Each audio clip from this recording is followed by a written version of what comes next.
ನನಗಂತೂ ಬ್ರಾಕ್ಲಿ ಅಂದರೆ ತುಂಬ ಇಷ್ಟ. ಬ್ರಾಕ್ಲಿ ಸೀಸನಲ್ಲಿ ನಾನು ಯಾವಾಗಲೂ ಮಾಡ್ತಾನೇ ಇರ್ತೀನಿ. ಲೋ ಕ್ಯಾಲೋರಿ ಆಗಿರೋದ್ರಿಂದ ಹೆಚ್ಚು ತಿನ್ನಬಾರ್ದು, ಲಿಮಿಟೆಡ್ಡಾಗಿ ತಿನ್ನಬೇಕು ಅಂತ ಏನೂ ಇಲ್ಲ. ಹೇಮಾದ್ರಿ ಕಿಚನ್ಗೆ ಸ್ವಾಗತ.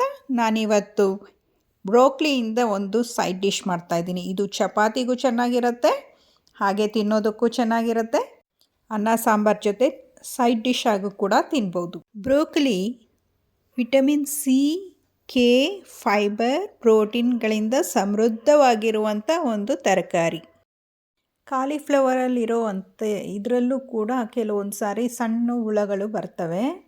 ಅದಕ್ಕೆ ನಾವು ಇದನ್ನು ಬಿಸಿ ನೀರಿಗೆ ಹಾಕ್ಕೊಂಡು ವಾಶ್ ಮಾಡಿಕೊಳ್ಬೇಕು.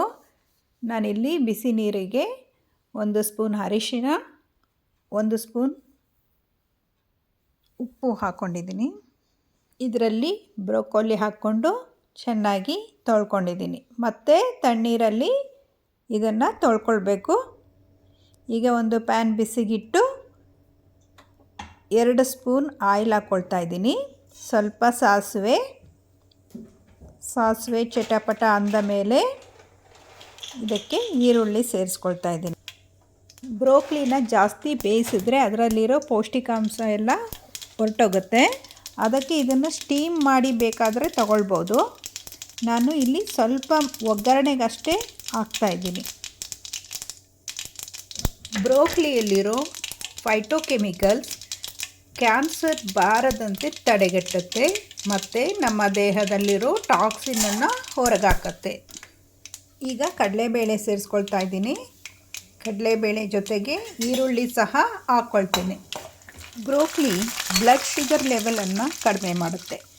ಆದ್ದರಿಂದ ಡಯಾಬಿಟಿಕ್ ಅವ್ರು ಕೂಡ ಇದನ್ನು ತಿನ್ಬೋದು. ಇದರಲ್ಲಿ ವಿಟಮಿನ್ ಸಿ ಇರೋದರಿಂದ ರೋಗ ನಿರೋಧಕ ಶಕ್ತಿಯನ್ನು ಹೆಚ್ಚಿಸುತ್ತೆ. ಇದರಲ್ಲಿರೋ ವಿಟಮಿನ್ ಕೆ ಮತ್ತು ಕ್ಯಾಲ್ಶಿಯಂ ನಮ್ಮ ಮೂಳೆಗಳನ್ನು ಗಟ್ಟಿಪಡಿಸುತ್ತೆ. ಇದರಲ್ಲಿರೋ ಫೈಬರ್ ಮತ್ತು ಆ್ಯಂಟಿಆಕ್ಸಿಡೆಂಟ್ ನಮ್ಮ ಹೃದಯವನ್ನು ಕಾಪಾಡುತ್ತೆ. ಕಡಿಮೆ ಕ್ಯಾಲೋರಿ ಮತ್ತು ಫೈಬರ್ ಇರೋದರಿಂದ ತೂಕ ನಷ್ಟ ಕೂಡ ಮಾಡ್ಕೊಳ್ಬೋದು. ಈಗ ನಾನು ಹಸಿಮೆಣಸಿನ್ಕಾಯಿ ಸೇರಿಸ್ಕೊಂಡಿದ್ದೀನಿ.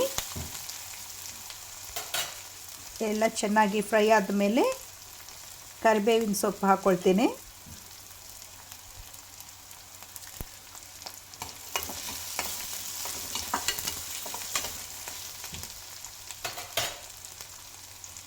ಅದರ ಜೊತೆಗೆ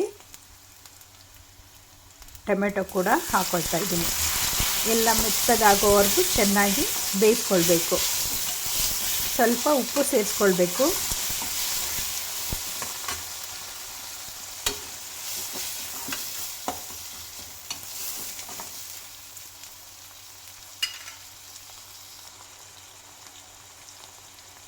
ಈಗ 1 ಸ್ಪೂನ್ ಅರಿಶಿನ ಹಾಕ್ಕೊಂಡಿದ್ದೀನಿ.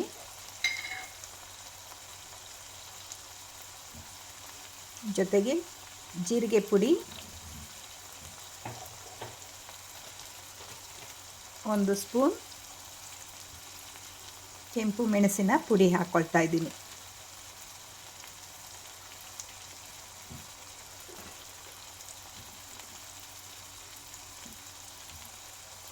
ಎಲ್ಲ ಮಸಾಲೆಗಳು ಎಣ್ಣೆಯಲ್ಲಿ ಚೆನ್ನಾಗಿ ಫ್ರೈ ಆಗಬೇಕು.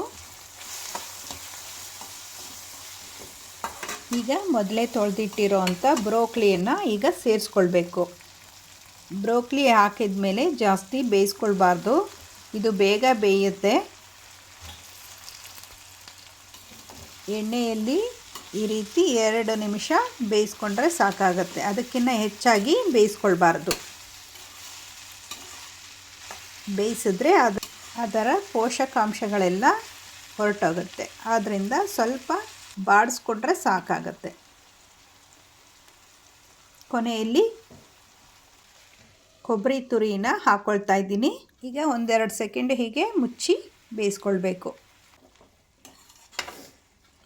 ಬ್ರೋಕ್ಲಿ ಪಲ್ಯ ರೆಡಿಯಾಗಿದೆ.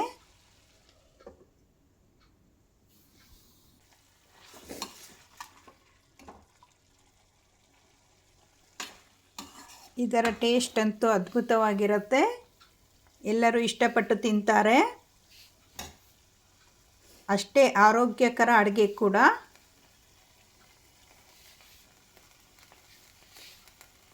ವಿಡಿಯೋ ಇಷ್ಟ ಆಗಿದ್ದರೆ ಲೈಕ್ ಮಾಡಿ, ಶೇರ್ ಮಾಡಿ, ಕಮೆಂಟ್ ಮಾಡಿ.